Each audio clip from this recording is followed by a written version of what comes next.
இன்றைக்கு நாம் ஏசாயா 12ஆம் அதிகாரத்தை தியானிப்போம். ஆண்டவருக்கே மகிமையும் கனமும் ஸ்தோத்திரமும் உண்டாவதாக. கடைசி நாட்களில் பூமி எங்கும் சிதறடிக்கப்பட்ட இஸ்ரவேலருக்கு நெருக்கடி வரும் நேரத்தில் அவர்கள் ஆண்டவரை நோக்கி மேசியாவுக்காக விண்ணப்பம் செய்வார்கள்.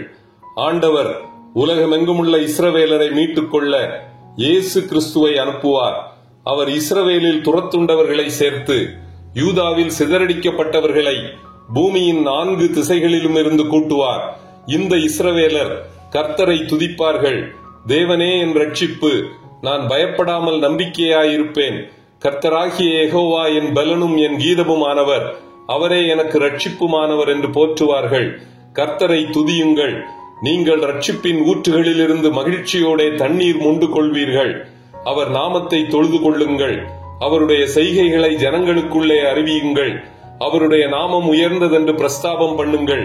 கர்த்தரை கீர்த்தனம் பண்ணுங்கள், அவர் மகத்துவமான கிரியைகளை செய்தார், இது பூமி எங்கும் அறியப்பட கடவது என்பார்கள். இத்துடன் ஏசாயா 12ஆம் அதிகாரம் முடிவடைகிறது. கர்த்தர் தாமே நம் எல்லோரையும் ஆசீர்வதிப்பாராக. ஆமென்.